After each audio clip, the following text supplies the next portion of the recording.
Reaksi redoks adalah reaksi kimia yang terjadi dari gabungan reduksi dan reaksi oksidasi. Reaksi redoks mencakup semua proses kimia, di mana atom melibatkan perubahan keadaan bilangan oksidasi, atau yang disebut juga dengan biloks. Dalam video ini, terlihat mereka sedang bermain bola kaki.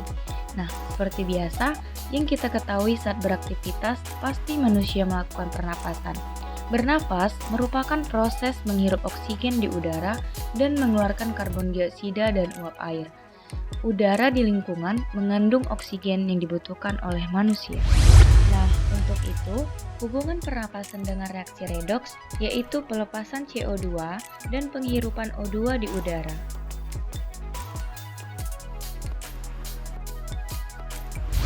Sekarang kita akan melihat apa yang dimaksud dengan reaksi oksidasi. Tentunya kalian pernah melihat api.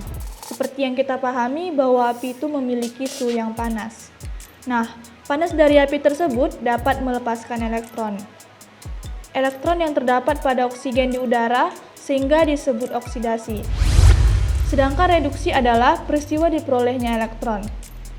Nah, cara sederhana yang dapat digunakan untuk mengingat hal tersebut yaitu dengan oil rig, yang berarti oxidation heat loss. Jadi kesimpulannya yaitu reaksi redoks adalah transfer elektron atau reaksi oksidasi reduksi yang terjadi di antara dua spesies atom ion atau molekul.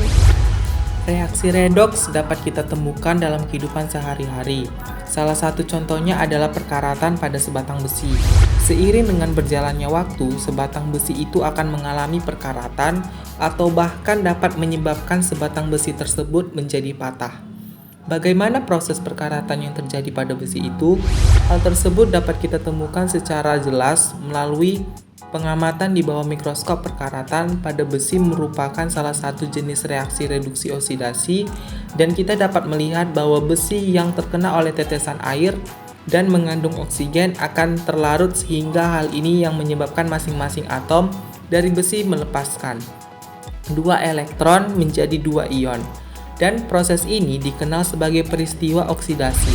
Selanjutnya, elektron yang dilepaskan akan mengalir ke bagian besi yang terkena tetesan air dan mengandung oksigen, dan kemudian larut dalam air, sehingga membentuk ion hidroksida yang dikenal dengan proses reduksi. Nah, sekarang kita telah mengetahui bagaimana proses perkaratan yang terjadi pada besi. Selanjutnya, hal apa yang dapat kita lakukan untuk mencegah proses perkaratan tersebut?